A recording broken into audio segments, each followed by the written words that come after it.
দেয়া আছে 7 3 2 9 বিয়োগ 6 2 7 8। তাহলে স্থানীয় মান অনুসারে আগাই, দেখি আমরা বিয়োগ করতে পারি কিনা। 6 2 7 8 স্পষ্টভাবে 7 3 2 9 এর চেয়ে ছোট, তাহলে আমরা এটা বিয়োগ করতে পারবো। প্রথমে আমরা এককের স্থানে যাই, আমাদের 9 থেকে 8 বিয়োগ করতে হবে। তো এটা বেশ সহজই মনে হচ্ছে, এটা হবে শুধুই 1। এককের স্থানে শুধু 1, যা শুধু 1 কে প্রকাশ করে। এরপর আমরা দশকের স্থানে যাই, আমাদের 2 থেকে 7 বিয়োগ করতে হবে। তো এটা আসলে 70 কে প্রকাশ করছে, আর এটা প্রকাশ করছে আসলে 20 কে। এবার আমরা কিছুটা কঠিন জায়গায় আটকে গেলাম, তাহলে আমাদের এখন ধার নিতে হবে।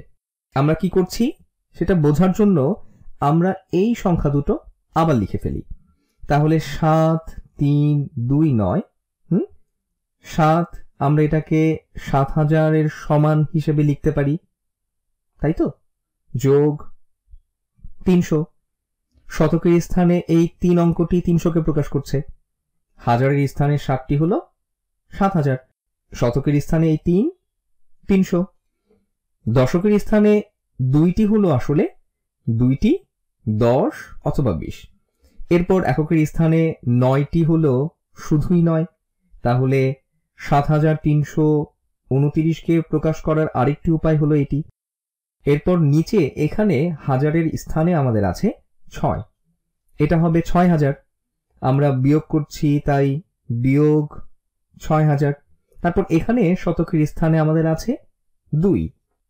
আরো একবার আমরা এই সবগুলোকে বিয়োগ করব, তাহলে আমরা 200 কেও বিয়োগ করব। তারপর দশকের স্থানে আমাদের আছে 7, এবং আমরা একেও বিয়োগ করব, তাহলে 7টি 10 অর্থাৎ 70। এরপর আছে আমরা 8 কে বিয়োগ করব। আমরা আগে যেটা করেছিলাম, আমরা বলেছিলাম যে দেখো 9 থেকে 8 বিয়োগ করে থাকে শুধুই 1, কিন্তু তারপর আমরা এখানে আসলাম এবং বলছি যে 20 থেকে কিভাবে 70 বিয়োগ করা যায়। আমাদের যেটা করতে হবে তা হচ্ছে কিছু মানকে এখানে পুনর্দলভুক্ত করতে হবে এবং সেটা দশকের স্থানে দিতে হবে। তারপর আমরা এটাকে 70 কে বিয়োগ করতে পারবো। স্বাভাবিকভাবে আমরা এক স্থানের উপর থেকে মান নিতে পারি। আমরা তাহলে 300 থেকে 100 নিতে পারি, তাহলে 300 থেকে 100 নিতে পারি, তারপরে এটা হয়ে যাবে 200।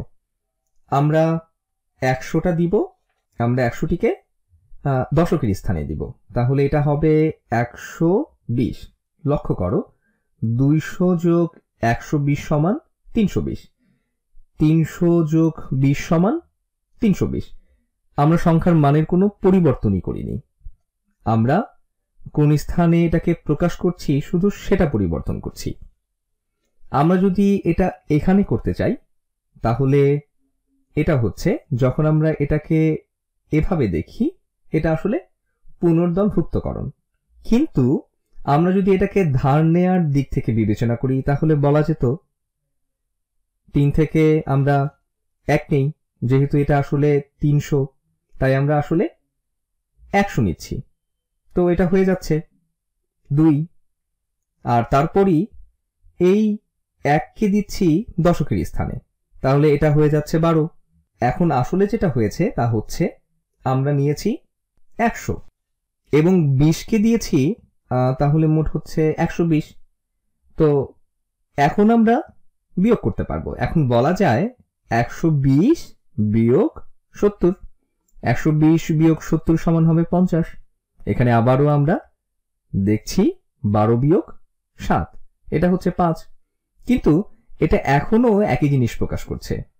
12টি 10 সমান 120, 7টি 10 সমান 70, তারপর আমরা দিচ্ছি 5টি 10 যা 50 এর সমান।